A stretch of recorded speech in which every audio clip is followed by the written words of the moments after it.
Eh bien, j'espère que vous avez apprécié ce documentaire. En tout cas, nous, on peut parler, nous, hein, voilà. Évidemment que ça a été quelque chose d'extraordinaire pour nous.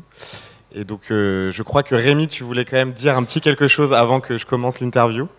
Oui, une petite précision. En fait, ce que vous venez de voir, c'est pas le mystère Satoshi, c'est la révolution Bitcoin. Donc, c'est une version différente du mystère Satoshi qui était destinée à la télévision belge. Voilà. Est-ce que dans la salle, je me posais cette question, combien d'entre vous avaient déjà vu le mystère Satoshi sur Internet? Ok, cool. On va plutôt le faire différemment. Qui ne l'avait pas vu? Ah, quand même. Bah, je vous invite à aller le voir sur YouTube, c'est complètement différent, il y a une narration qui est tout à fait différente, un peu plus fictionnelle. Et en tout cas, bah voilà, c'était un peu une exclusivité quand même, parce qu'il y a des séquences d'animation dans la révolution Bitcoin qu'il n'y a pas dans le mystère Satoshi. Il y a des extraits en plus, bon voilà, on pourra en parler un peu plus si vous voulez après. Non, mais c'est vrai que je vous avouerai que c'était absolument pas voulu de ma part, hein, parce que je me suis pas dit que j'allais acheter la version belge, voilà. Mais en tout cas, je suis heureux de savoir que finalement c'était presque une exclue, parce que finalement cette version n'a été diffusée nulle part. En France, ouais, non. Voilà. Donc du coup, vous avez eu la chance d'avoir cette exclusivité, et j'en suis ravi. En tout cas, l'idée de ces 40 minutes, c'est très rapidement d'échanger avec vous. Et surtout, en fait, et c'est ça qui est important pour nous, je pense, c'est d'avoir des réactions du public et qu'il y ait des échanges entre le public et puis du coup les protagonistes que sont Claire Balva et Yorick de Montbine, et puis évidemment Rémi. Donc moi, ce que je propose peut-être pour commencer, c'est très rapidement vous présenter, tout simplement. Donc Claire, qui es-tu ? Bonjour tout le monde, donc Claire Balva, moi j'ai créé en 2015 un cabinet de conseil spécialisé sur les cryptos et la blockchain, puisque comme son nom l'indique, on s'appelle Blockchain Partner. Et on a rejoint KPMG France, qui est un grand groupe de conseil et d'audit, et qui est notamment partenaire de Surfin Bitcoin cette année.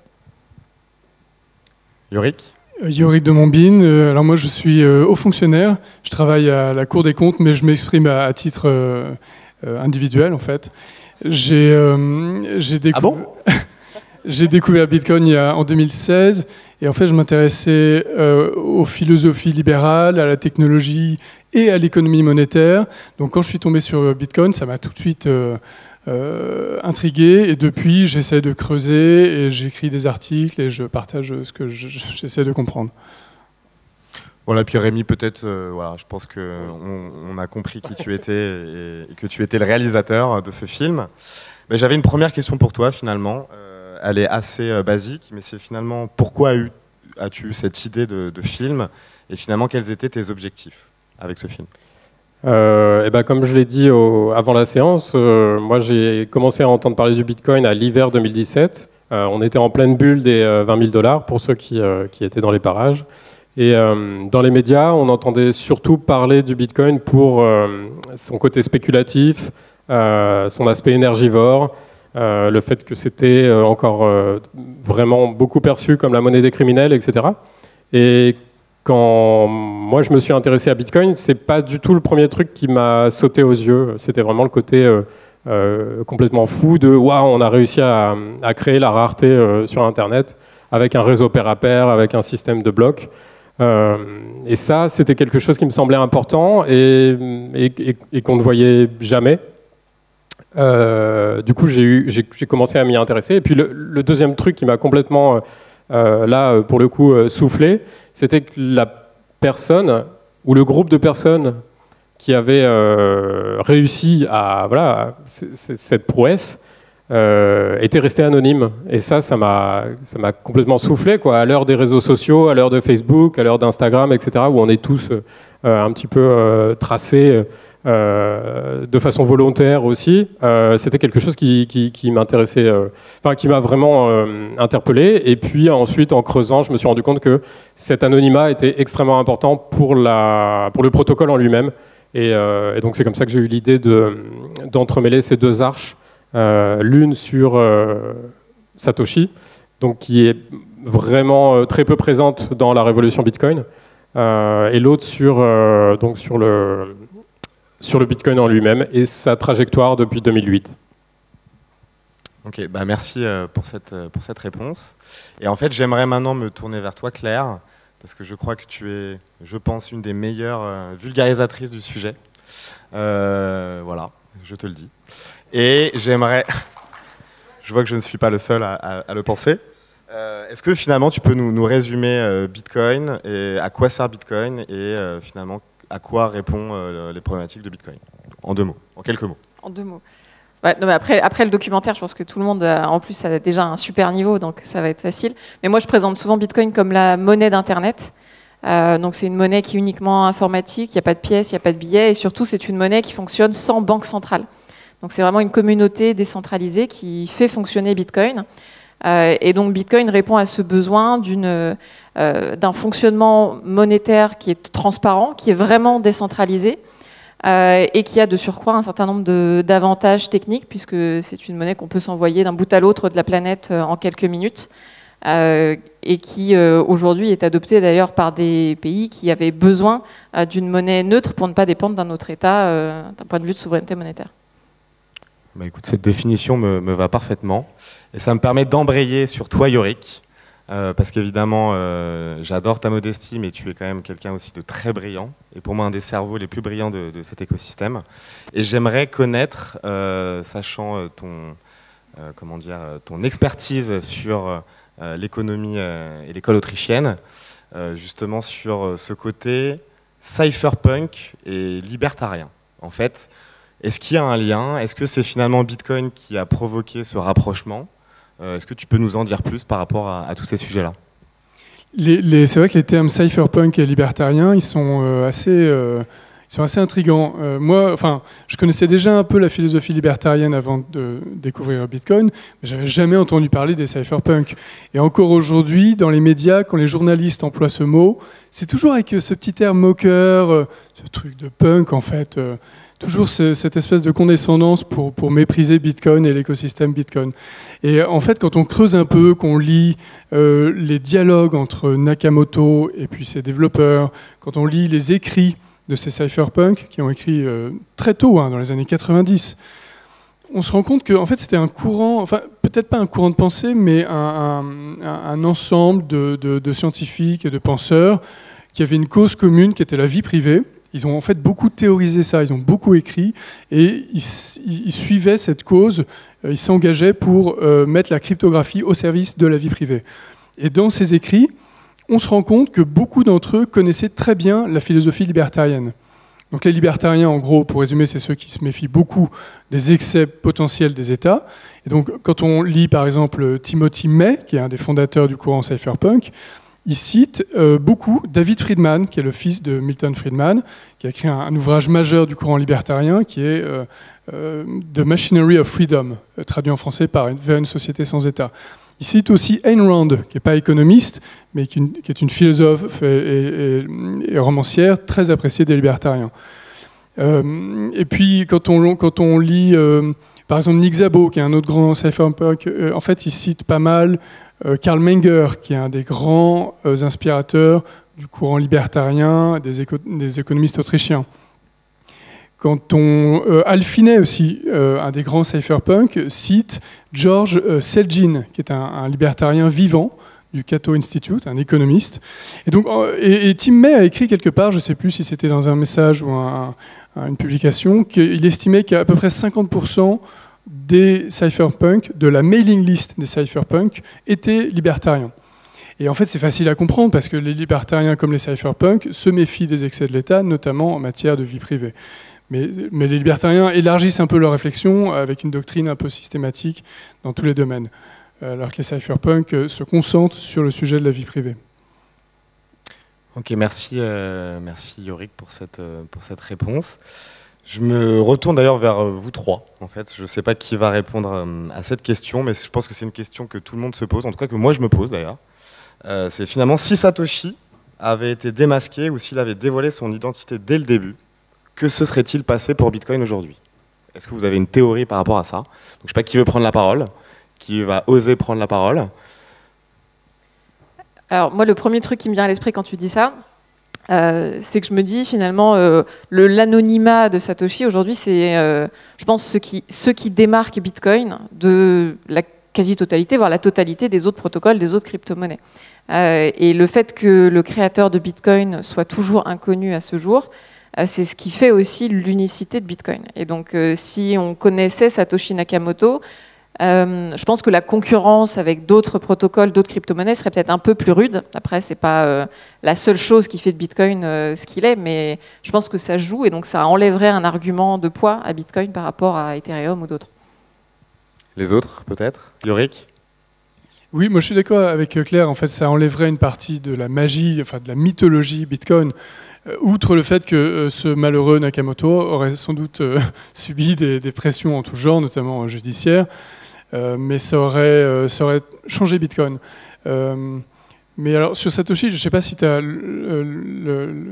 si tu pensais en parler, mais moi, je serais très curieux d'avoir l'avis de Rémi sur comment a évolué son opinion, son analyse, sa théorie sur l'identité de Satoshi. Parce qu'en fait, il est devenu un expert de ce sujet. J'allais déjà, du coup, peut-être répondre à cette question et après embrayer sur celle de Yorick. Je ne suis pas un expert de Satoshi. Je pense que j'en ai, oui, une connaissance peut-être un peu plus poussée. En fait, ce qui est marrant avec Satoshi, avec sa quête d'identité, enfin, quand on recherche son identité, c'est que plus on s'approche, et plus en fait la figure devient floue, plus les choses se brouillent. Moi, je crois que je suis passé par, un peu comme tout le monde, par tous les, comment dire, les usual suspects, par tous les suspects. Et en fait, à chaque fois, on trouve quelque chose qui les, voilà, qui les annule. Et à tel point que là, aujourd'hui, j'ai vraiment aucune idée sur l'identité de Satoshi. Et je pense que ceux qui vous diront qu'ils ont une idée, en fait, faut pas les croire, quoi. Et du coup, pour répondre à ma question, en fait, je la repose. Si on avait connu l'identité de Satoshi dès le départ, que se serait-il passé pour Bitcoin aujourd'hui, selon toi? Je pense que ça n'aurait rien à voir. Bitcoin n'aurait pas l'espèce d'impact, de puissance qu'il a actuellement, dans le sens où il y a aussi ce processus décisionnaire totalement décentralisé qui est magique, qui est magnifique et qui fait que Bitcoin a cette solidité-là.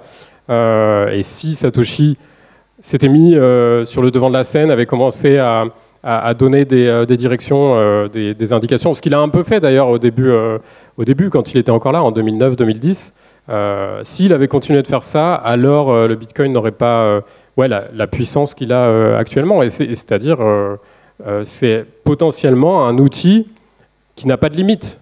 Et si Satoshi était là, il y aurait cette limite-là. Cette limite humaine de soit un décisionnaire, soit quelqu'un sur lequel on peut faire pression. Voilà. Et puis il y a peut-être des débats qui auraient été tranchés plus vite, et ça n'aurait pas été une bonne nouvelle. Je pense au fork qu'on a eu avec Bitcoin Cash, par exemple. On aurait pu avoir des opinions potentiellement très tranchées de Satoshi, qui auraient généré des forks ou des changements dans le protocole qui n'auraient peut-être pas été souhaitables. Hein. Satoshi n'avait pas forcément raison. Peut-être fork pour les gens, oui. Je ne sais pas. Tout le monde sait ce que c'est. Fork, en gros, c'est une modification majeure des règles du protocole. Et donc, l'exemple que je donnais avec Bitcoin Cash, c'est qu'à un moment, il y a quelques années, une partie de la communauté voulait augmenter la taille des blocs pour qu'il y ait plus de transactions qui passent à chaque bloc. Et ça a créé un grand désaccord dans la communauté. Et donc, une partie de la communauté a décidé de faire scission et de créer sa propre version de Bitcoin qui s'appelle Bitcoin Cash. Voilà. D'ailleurs, juste pour compléter sur cet épisode-là, ce que je trouve marrant, c'est que les deux camps se référaient à des écrits de Satoshi pour dire, bah si, voilà, Satoshi aurait voulu ça ou il aurait voulu ci. Et c'était intéressant, et heureusement qu'il n'était pas là. Et c'était un crash test réel pour Bitcoin qui prouve bien que sans créateur, on s'en sort et on s'en sort bien. Et donc j'aimerais revenir aussi 2 secondes sur finalement la richesse de Satoshi. Parce que d'après ce qu'on sait, on sait qu'il a miné un peu plus d'1 million de bitcoins entre 2009 et 2010. Déjà, comment est-ce qu'on peut être sûr que c'est lui qui les a minés? Et finalement, qu'est-ce que peut devenir ces 1,1 million de bitcoins minés? Ça, c'est la question à plusieurs milliards de dollars. Je pense que, alors pour expliquer les Satoshi patterns qui font qu'on estime que Satoshi a miné un peu plus d'1 million de bitcoins, je pense qu'il faudrait peut-être plutôt poser la question à un informaticien, mais je vais essayer de résumer. Et puis si je dis des âneries et que quelqu'un dans la salle tout à l'heure veut me corriger avec plaisir, mais en gros, Satoshi, pour faire tourner le réseau au début, ils étaient très peu nombreux. On parle vraiment d'une poignée d'individus qui faisaient tourner des ordis chez eux pour miner des blocs. Et Satoshi, a priori, avait plusieurs machines. Et on sait, avec les infos qu'on a, qu'il y avait une signature caractéristique sur les blocs qui ont été minés par Satoshi. On en déduit que c'est lui, et on déduit effectivement qu'il a ce million de bitcoins.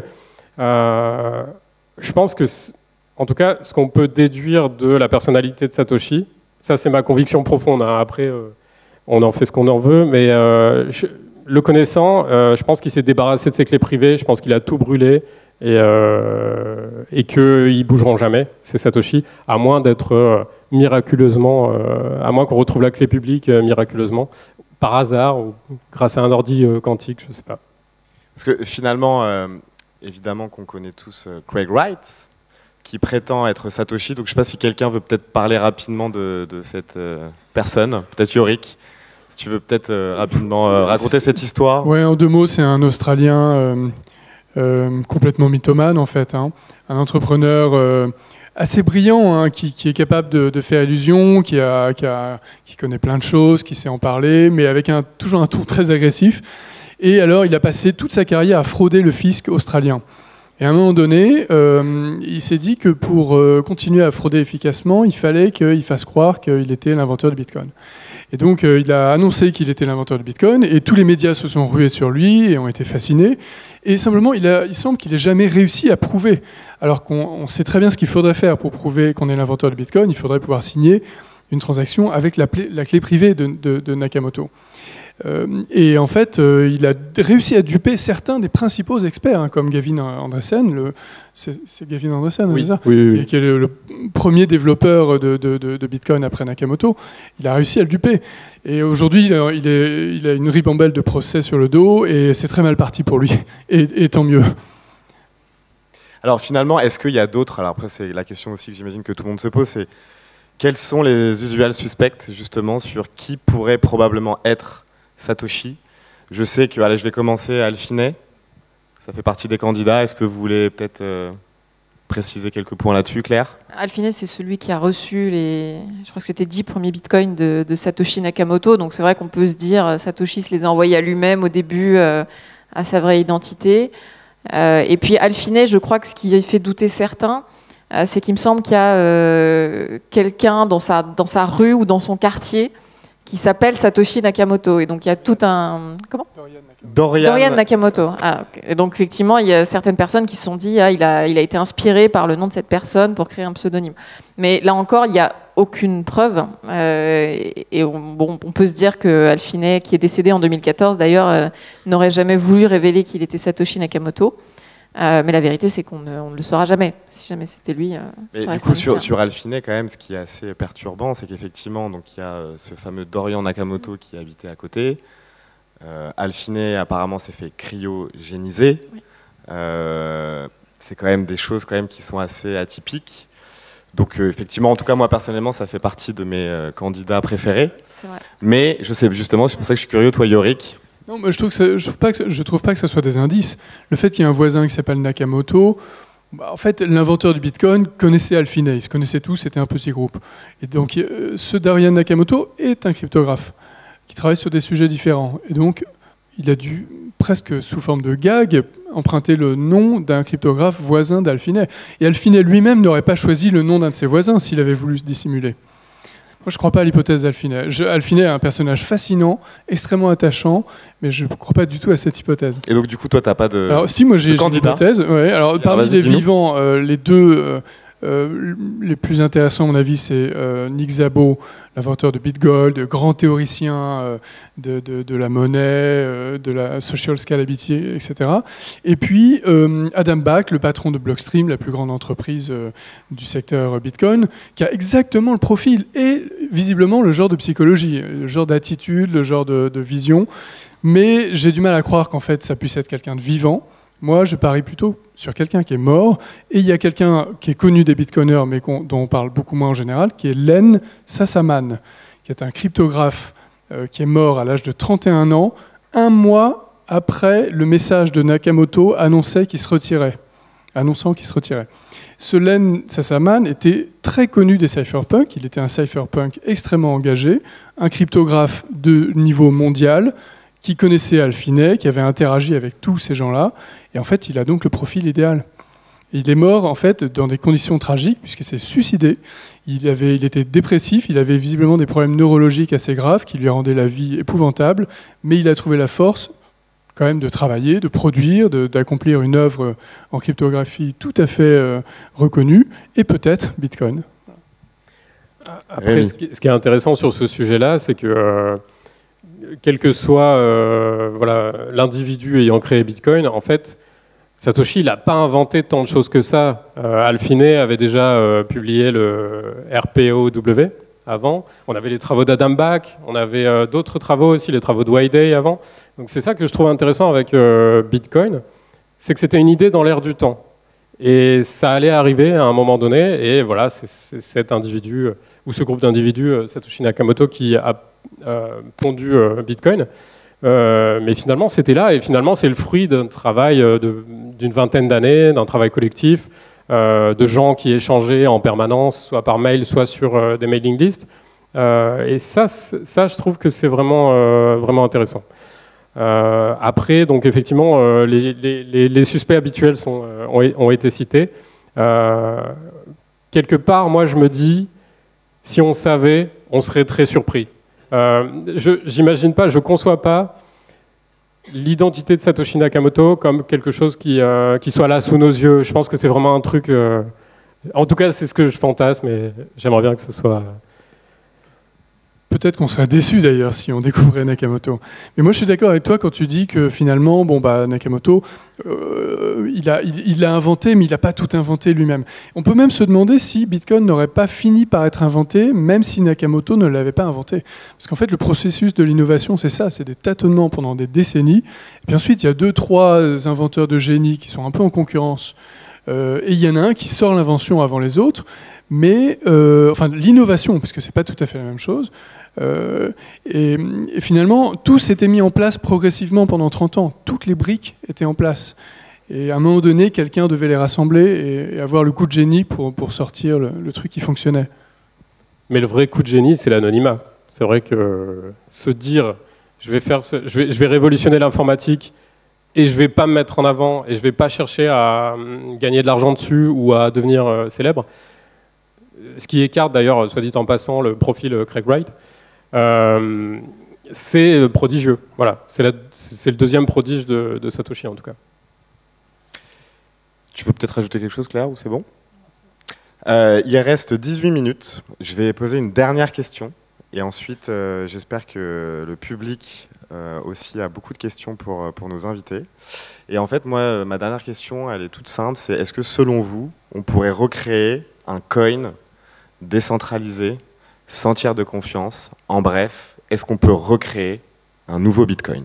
Quel est votre avis là-dessus? Et pourquoi faire?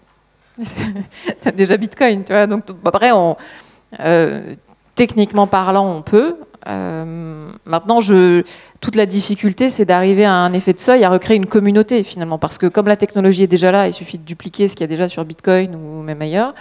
Il faudrait qu'il y ait une personne ou un groupe de personnes qui ait la même résilience que Satoshi Nakamoto pour garder cet anonymat. Mais ensuite, moi, le vrai questionnement que j'ai, c'est pourquoi les gens passeraient de Bitcoin à cet autre coin.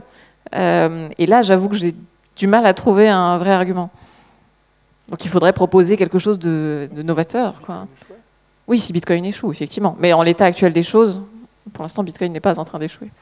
Parce que c'est clair qu'après, pour mettre un petit peu d'huile sur le feu, C'est vrai que bon, je ne vais pas citer d'autres cryptos, mais effectivement, il y en a beaucoup qui prétendent être le nouveau Bitcoin. Donc c'était un petit peu aussi une question piège dans ce sens-là.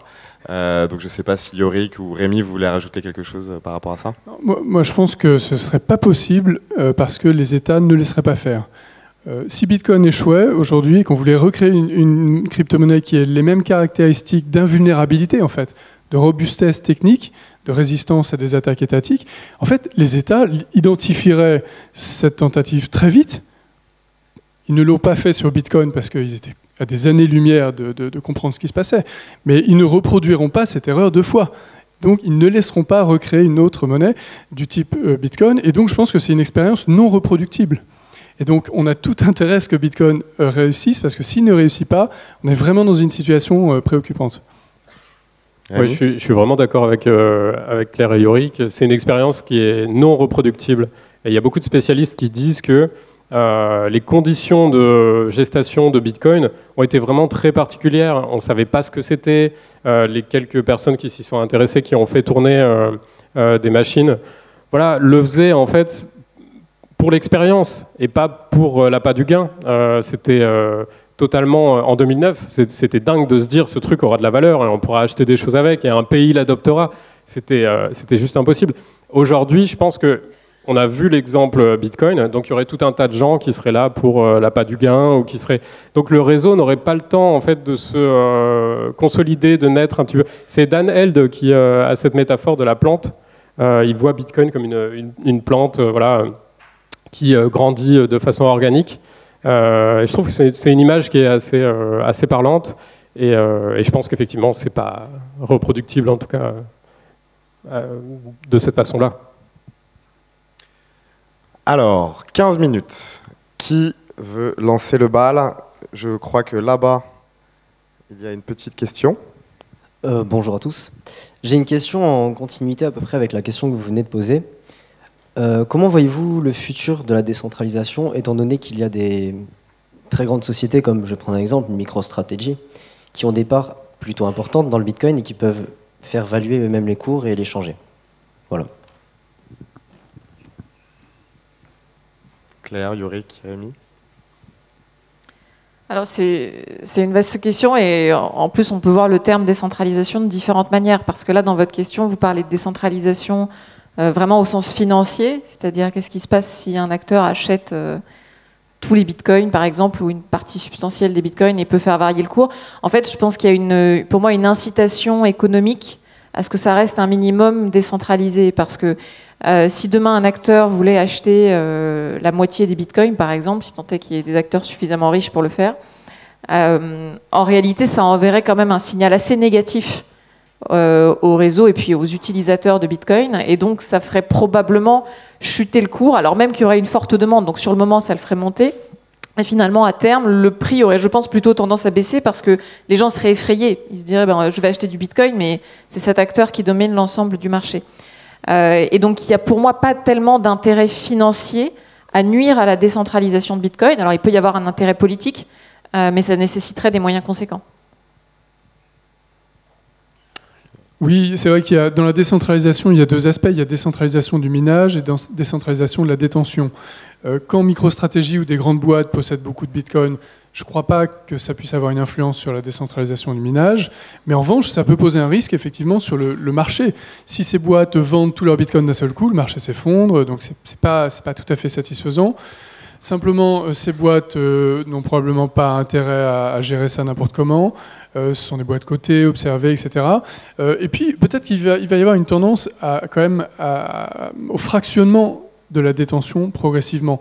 Si le cours continue à augmenter, il va y avoir de moins en moins de grandes boîtes qui pourront posséder des centaines de milliers de bitcoins. Et puis par ailleurs, les gros détenteurs, ceux qui ont des milliers de bitcoins depuis des années, avec le temps qui passe, ils vont forcément vouloir s'acheter des Lamborghini. Ils vont dépenser leurs bitcoins. Ils vont donc les diffuser et les bitcoins vont être fractionnés. Ça va donc créer un mouvement naturel de décentralisation de la détention. Juste pour compléter, il y a une réflexion qui me vient, c'est une question vraiment très très intéressante, mais je pense que souvent on a tendance à voir le Bitcoin comme on le voit à 10 ans, à 20 ans, alors qu'en fait je pense que c'est un outil informatique qu'il faut voir à 100 ans, à 150 ans. dans le sens où effectivement, c'est ce que disait Yorick, la circulation des bitcoins va peut-être s'homogénéiser, il y aura peut-être moins de volatilité dans 100 ans, 150 ans, et on pourra peut-être plus facilement l'utiliser comme une monnaie. Donc voilà, enfin, c'était la réflexion que je voulais faire, c'était peut-être de voilà, élargir un peu le champ quand on pense à ces choses-là et qu'on réfléchit à Bitcoin. Une autre question peut-être dans le public alors, oui, par là, après, il faudrait peut-être changer de côté, mais alors allez-y, monsieur. Bonjour, est-ce que vous pensez que Bitcoin a les réelles capacités de remplacer une monnaie mondialement, qu'on l'utilise mondialement? Alors, voilà, remplacer une monnaie mondialement, ça voudrait dire remplacer plusieurs monnaies, a priori, ou au moins remplacer le dollar, donc c'est assez ambitieux. Mais pour moi, Bitcoin a toutes les capacités pour devenir effectivement une monnaie de référence dans le commerce international, et donc potentiellement de remplacer au moins certains usages monétaires mondiaux. Donc par exemple, remplacer certains usages du dollar ou de l'euro ou des grandes monnaies utilisées pour le commerce international. Maintenant, moi je ne crois pas que Bitcoin, je ne crois pas à un futur où il n'y aurait plus que Bitcoin. Je pense qu'on aura toujours plusieurs monnaies. Après, c'est tout à fait possible que Bitcoin représente à un moment donné une grande partie, peut-être la majorité des échanges monétaires. Mais je ne pense pas que Bitcoin représentera 100% des échanges monétaires. En tout cas, pour moi, ce n'est pas souhaitable. On a quand même besoin d'une concurrence des monnaies. Ah, enfin, un sujet de divergence avec Claire. Ça fait un moment que j'en cherche. Moi, je pense que le régime de monnaie fiat n'est pas viable. Il finira par s'effondrer et disparaître. Ça prendra peut-être des décennies, peut-être 50 ans, peut-être plus. Et Bitcoin a les qualités pour remplacer ce système, pour devenir la monnaie mondiale unique. Ça n'empêchera pas qu'il pourra toujours y avoir des concurrents. C'est-à-dire qu'une monnaie mondiale qui a émergé par un processus spontané de marché et dans un système où il n'y a pas de monopole légal de la monnaie pour dissuader des concurrents d'émerger, en fait, est tout à fait sain. Et c'est possible. J'ai rien à ajouter. Peut-être, Claire, tu veux répondre à Yorick ou... Ah non, mais je pense que c'est possible, mais tu ne pourras pas empêcher d'autres monnaies, peut-être crypto-monnaie et pas monnaie fiat, mais dans tous les cas, il y aura toujours d'autres tentatives de création. Alors peut-être que Bitcoin représentera 90% de l'ensemble des échanges, mais j'ai du mal à envisager un monde dans lequel tu n'es que Bitcoin. Ça me semble très théorique. En fait, la monnaie par nature a une vocation universelle, c'est-à-dire que c'est l'actif le plus liquide et chacun a intérêt à utiliser la monnaie dont il sait qu'elle va être utilisée par le plus grand nombre de gens possible. Donc, mécaniquement, il y a une tendance vers l'unification de la monnaie, à mon avis. D'ailleurs, c'est ce qu'on a vu avec l'or, c'est-à-dire que l'Eternal War, c'était une monnaie mondiale, avec des dénominations différentes, libellées en fonction des poids, mais c'était une monnaie mondiale qui avait émergé de l'ordre spontané du marché. Il n'y avait pas que l'or dans le monde, partout. Donc tu peux toujours avoir des... Mais bon, j'espère qu'on tombera d'accord dans 30 ans et qu'on verra ce qui se passe. Pour poursuivre ce débat qui est passionnant, donc je rappelle qu'évidemment, vendredi, demain après-midi, il y a toute une demi-journée dédiée sur l'économie et la géopolitique, où il y aura évidemment plusieurs intervenants. Il y a aussi un workshop très intéressant que Yorick va animer, qui est What the fuck happened in 1971 ? Qu'est-ce qui s'est passé en 1971 sur la fin du gold standard et la fin des accords de Bretton Woods. Et pour compléter peut-être une réponse, effectivement, on pourrait arriver sur un Bitcoin standard, un petit peu à l'image de ce qu'était le gold standard. Voilà. Donc c'est un petit teasing pour ce workshop. Et je propose qu'on passe à une autre question. Et je crois qu'en haut, il y a une question. Allons-y. Alors je suis désolé parce que justement, moi, c'était à la suite de votre échange.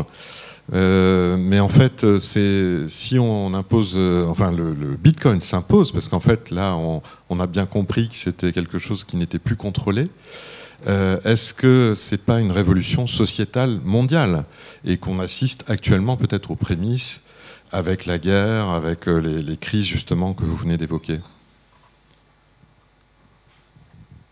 Révolution, oui, économique, sociale. Alors sociétale, je ne sais pas, mais effectivement... Ça aurait de très nombreuses conséquences, parmi lesquelles une forme de souveraineté individuelle accrue, une forme de responsabilisation peut-être de l'individu, si tant est que Bitcoin s'impose aussi par son côté décentralisé et pas uniquement via une recentralisation par des grands intermédiaires. Mais effectivement, oui, nous qui sommes là, je pense qu'on croit tous qu'on est aux prémices d'une révolution. Ouais. Après, ce qui est intéressant avec Bitcoin, c'est que ça nous a montré qu'on pouvait avoir des systèmes décisionnaires différents de ceux qu'on a connus là depuis des siècles. Et on voit que c'est une tendance aussi mondiale d'avoir les individus ont envie d'avoir davantage leur mot à dire. On a peut-être plus envie de voter une fois tous les 5 ou 7 ans. Et voilà, et de plus s'impliquer en politique. Donc en fait, ce qui est intéressant, et c'est aussi pour ça que la technologie blockchain et les crypto-monnaies ont autant fait le buzz, c'était que tout d'un coup, on avait des systèmes décisionnaires qui étaient décentralisés, qui étaient collectifs et de manière vérifiable. Autre question dans le public? Waouh, il y a beaucoup de mains. Allez, une femme. On n'a pas eu de femme. Le micro, s'il vous plaît. Je ne sais pas où il est. Alors, c'est JC qui arrive.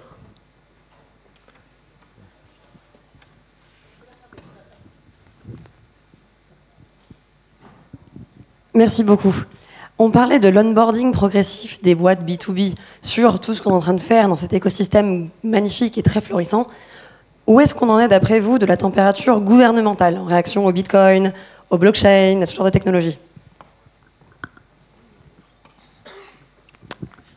Alors, ce qui est compliqué, c'est que le gouvernement n'a pas forcément une position unifiée, et vous allez trouver des hommes et des femmes politiques qui vont être convaincus que Bitcoin est l'avenir et qu'il faudrait que le gouvernement français, que l'État s'intéresse à cette technologie monétaire.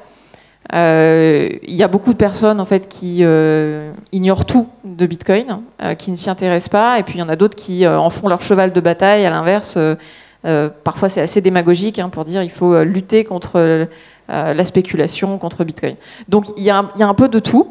Moi, mon sentiment, c'est qu'on voit dans le gouvernement un peu ce qu'on voit dans les grandes entreprises, c'est-à-dire qu'on tourne autour du sujet depuis 5, 7, 10 ans, sans vouloir y aller directement. C'est-à-dire qu'on va parler, alors on a beaucoup parlé de blockchain il y a 5-7 ans, on a parlé d'ICO, de NFT, maintenant on parle de Web3, on parle de métaverse, en fait on fait le tour comme ça, on parle un peu de stablecoin parfois, mais on n'ose encore jamais parler de Bitcoin, parce que c'est sulfureux, parce que ça a encore une image assez négative auprès du grand public, alors de moins en moins, mais encore un peu, si vous parlez de Bitcoin autour de vous, vous allez voir, vous allez forcément tomber sur des gens qui vont vous dire il faut l'interdire, il faut arrêter. Donc je pense que les hommes et les femmes politiques ont beaucoup de mal à prendre une position claire sur Bitcoin, et surtout une position éclairée aussi, parce que ça demande beaucoup de temps de formation. Alors là, je suis totalement d'accord avec Claire. Ça fait plaisir. Notamment sur le fait qu'il n'y a pas de position homogène et qu'il y a des acteurs très multiples au sein de la sphère publique et particulièrement des gouvernements.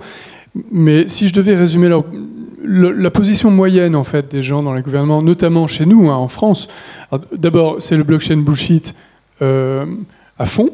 Donc la blockchain, c'est la nouvelle révolution technologique magnifique. Et sur le Bitcoin, en fait, il y a 3 points. D'une part, le Bitcoin, ce truc-là, c'est quand même un peu ridicule. Deuxièmement, s'il se développe, il finira quand même par devenir un peu préoccupant. Troisièmement, quand on voudra, on lui fera la peau. Quand on voudra, on lui fera la peau. Ce qui est évidemment une illusion. Mais chut, il ne faut pas leur dire. Tu veux compléter, Rémi?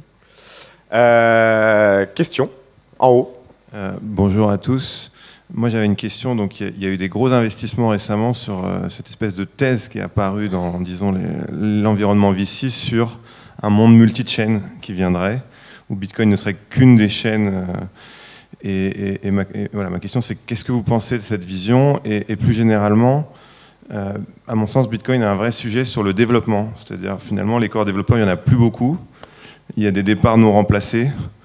Et en tout cas, aujourd'hui, si on regarde le top 10, alors des chiffres que j'ai, mais s'il y a des discussions, ravis de les avoir, ils sont 9e, en gros, derrière Dogecoin, qui arrive à avoir 0. Mais en gros, que Bitcoin a beaucoup moins de développeurs qu'à peu près tout le reste du top 10. Hors les USDC ou USDT, et encore, ça reste à voir, s'il y a moins de devs. Et voilà, donc qu'est-ce que vous pensez de ça et donc de ce risque en fait qu'on ait une progressive obsolescence technologique par manque de développeurs?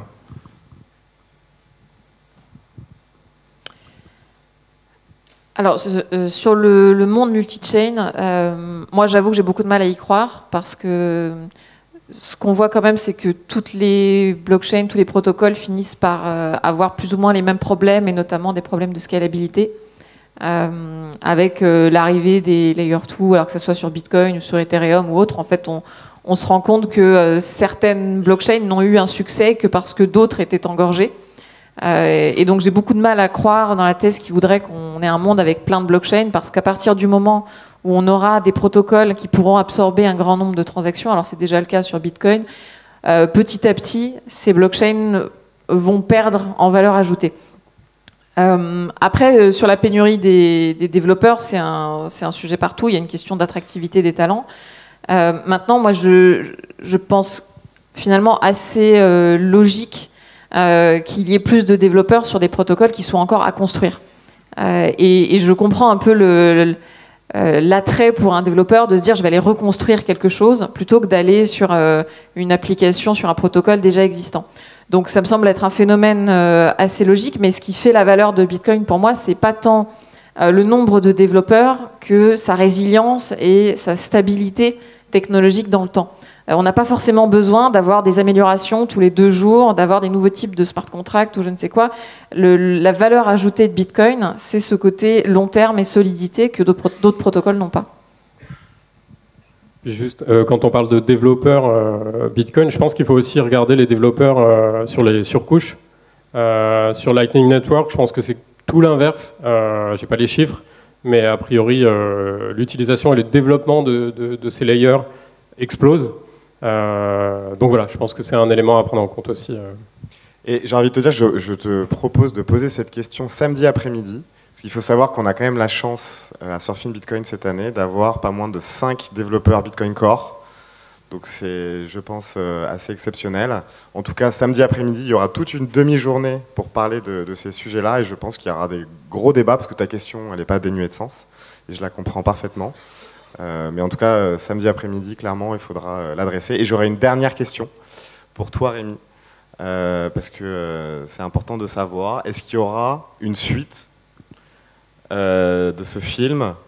Est-ce que, du coup, d'ailleurs, est-ce que le film s'est développé à l'international et est-ce que tu comptes faire une suite sur un nouvel angle, un nouveau film?